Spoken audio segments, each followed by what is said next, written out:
Everything here on the ZTL channel is balanced. So we gave The Simps a video with Charlotte Corday, and in today's video, it's for the bros, okay? This tips the scale back over, and we're talking about the ultimate homie, Jason. Which, if you've heard Jason's lore, you might be like, I don't know, Jason seems like he's a bit of a prick. But just you wait until we get to Lost Belt 5. You will understand why everybody sees Jason as the homie. But what about gameplay? Because that's what we're here to talk about in today's video. This ain't no ZTL covers lore videos, alright? We want to know how good Jason is in the game, and if he's viable, is he worth even the 5 EXP cards it's going to take to level him up? Because let's not forget, he's a 1-star, so I mean, at the end of the video, I'm going to say you're going to want to level this dude up. But basically, for you NA players, Jason is going to be your first look at Muramasa. Yes, the 5-star Shiro Muramasa, the servant that everybody wants. Jason is basically your 1-star version of him, and we'll kind of get into that as we go through the video.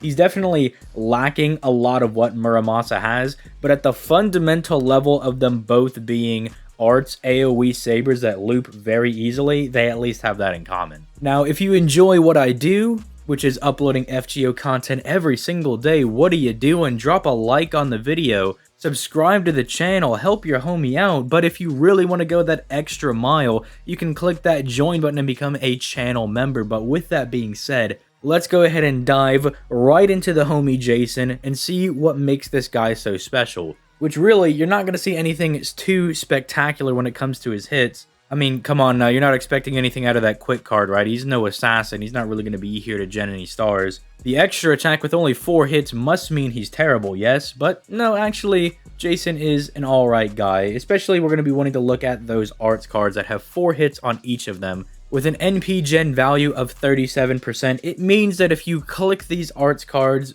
without any crits or any buffs on them, you're not really going to be genning a whole lot of NP. But if you're able to get some crits or you're able to buff these up because of their pretty decent hits, you actually will gen a decent amount of NP back. And again, that's kind of the name of the game when we get into Jason.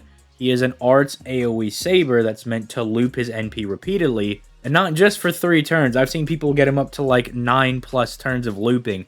Basically, he'll keep looping until the enemy is dead. However, you wouldn't really ascertain that just looking at his hits and his skills. That'll be more when we get into his NP, which we'll talk about towards the later end of this video. But for now, let's talk about his skills, which, oddly enough, kind of build Jason up as almost a support type servant, because his first skill is a targetable 2k heal that removes the latest debuff on whatever ally you choose to target this on, and this should be the rightmost debuff that is going to get removed, as that is the most recent. And it's on a 4-turn cooldown, so you could argue the uptime of the skill is not all that great, but again, it's a heal. It's a pretty decent heal at that, that's also removing a debuff. You know, it's not bad, and it has a low cooldown. And for a servant that's supposed to be doing a lot of looping, it's at least nice that he has this skill. I know that I've been running a lot of challenge quests over on my Twitch, which is linked down in the description down below. And this skill actually did come in handy. The heal was pretty nice, but more importantly, being able to remove a debuff off one of my main attackers proved to be very invaluable and helped me win that fight. And then I guess we'll also talk about his second skill, which is another targetable skill, where he gives one ally 1 hit of evasion for 1 turn, which that is decent because that's basically going to give them 1 free hit. It's just really unfortunate that it only lasts for 1 turn. You can't get a little bit of cheese out of it. And the other bit that's very unfortunate is that this is on a 6-turn cooldown. So yes, Jason does have this ability to protect 1 person for 1 attack in his back pocket, but it's really going to be a very rare sight for you to see, because once you pop it, you're going to have 5 turns of downtime where he's not going to be able to do it again. It does give them a pretty decent amount of star weight as well, of 1000%. So if you also wanted that person to get some crits, that's also pretty nice. Like, say you have a bunch of buster cards with your primary attacker. For whatever reason, you're using them with Gilgamesh or something. You're like, man, I would love Gilgamesh, who already has naturally high star weight, to have even more star weight to make sure he gets all the stars for himself. Let me just guarantee that Gilgamesh is doing buster crits. You can do that. Although, more importantly, you're probably going to want to use this on Jason himself if you see his arts cards, to ensure that Jason can get arts crits to refund his NP just a bit easier. Unfortunately, Jason does reduce his own defense by 20% for 1 turn as well. Not the biggest demerit, although I can understand some people being annoyed, as he is a 1-star. He doesn't have a whole lot of HP to begin with, so making him even more frail is really gonna hurt his chances of surviving. I mean, he's in that range where, like, if an enemy crits him or something, he might just die. Keep in mind, he's only got like 7k HP. Should be fine for the most part, but already lowering your defense when you're already at like sub 10k HP, not the best. But again, it only lasts for one turn and you can cleanse it. He's an art servant, so you're going to be wanting to pair him with Castoria anyway, so you just pop Castoria's NP and she cleanses all the buffs, if you're really that concerned about it. Plus, then she puts a little band-aid on him with solemn defense, so there's ways to kind of get around it. It's annoying for sure, but it's not the end of the world for him. You should more or less view these first two skills as like, Jason can somewhat help his allies out, or he can be selfish and help himself out. The third skill is where things start to get a bit interesting though, because it's going to function as a normal charisma for like 99% of servants. Because the first effect is a 20% attack buff for the entire party that lasts for 3 turns.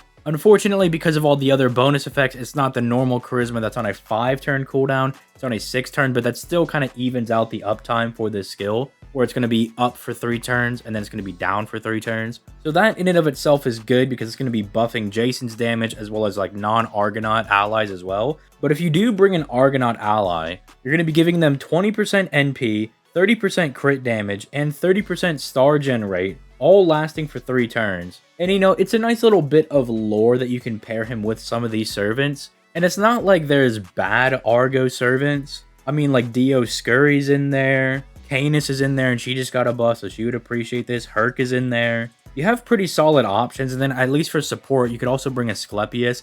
I don't know why Asclepius would want crit damage, but he definitely would appreciate getting extra NP to get to his NP to further support the party. So there are some team comps you could probably do if you want to build like some lore memes and stuff. There's decent servants at your disposal for this. But again, for 99% of the other servants, this is just going to be a nice charisma to kind of give them a little bit of extra attack, and it's going to buff up Jason's damage a little bit. But let's talk about his NP, because that's really where the bread and butter of Jason comes from. The skills are nice, but the whole reason Jason is kind of nutty just comes around this NP. And it's very basic, very simple, but in the way that it was designed is just masterful. It's a 5-hit AoE arts NP that has the overcharge effect of buffing his own arts performance by 20 to 40% for 3 turns depending on overcharge. Now, the reason this is so good is because Jason will basically get better at looping his NP as the fight goes on. And as long as you can continually kind of maintain his NP,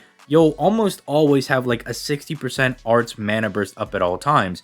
Because first NP would be 20%, second NP would be 40%, and then the third NP would be 60%. And then as long as you can keep your NP going, you keep up an extra arts buff as the other one disappears. So then that's why Jason can continually loop his NP, because he's got this very sizable arts buff now that's also going to be buffing his face cards. So if you have arts face cards that come around, that can also help him loop his NP. And then also remember, you have people like Castoria running around drastically buffing up his NP gain rate to just further make his NP gen even more NP back. And that's why I say he's like a baby Shiro Muramasa, because I have a lot of extensive use with Muramasa and he basically does the same thing. Except Shiro Muramasa also gets NP damage every single time he fires his NP, that way he's hitting harder every single time. He's getting like a double damage buff, but again, for like a 1-star baby version of Muramasa, he does that job very, very well. And I understand that arts isn't exactly like super meta right now on the NA server of the game, but you can get it done with people like Nero Bride, Tamamo, especially if you just want to go double Nero Bride and just gas up Jason with the NP gen and the massive attack buffs. He'll be able to loop and get the job done, and he's a very, very valuable member of your box. That's a 1-star, very easy to bring into team comps, because again, he costs like 3 points to bring, and all you gotta do to get him is go roll in the friend point gacha. It just costs you a little bit of time and sanity, and then boom, you get NP5 Jason, and you can basically loop whatever you want. Well, not whatever you want. I mean, bring him to like actual type advantage fights, because he's going to really need that extra damage for overkill. Because if you've noticed, he actually has like the lowest NP damage of all the AoE sabers just naturally. Obviously, you can maybe fudge the numbers just a bit, because he should be a free NP5, quote unquote, so maybe he'll outdamage NP1 Lakshmi by That's really like all I can kind of give him, but he's definitely worth your time. He's definitely worth the investment, especially if you're someone that's getting really hyped for Castoria. I'm telling you, I've used Jason numerous times before I got Shiro Muramasa. Now I gotta admit, I just use Shiro Muramasa over Jason. But before we had Muramasa, I would use Jason to farm a lot of events as my AoE Saber, and he would do it super casually. He's very, very good in that respect. But let me know what you guys think in the comments down below. Let me know who you want me to cover next from like the bronze batch of servants. We probably need in this service of balance to go back over to a simp-worthy servant, so let's try to pick a cutie pie out. Although I think everybody's going to be picking Salome, but so maybe we'll just go ahead and do that. But let me know in the comments down below. Leave a like, subscribe, all that good stuff. Links are down in the description if you want to go peep those. And with that being said, I'm going to go ahead and get out of here. You guys have yourselves a nice day. Peace. Late, guys.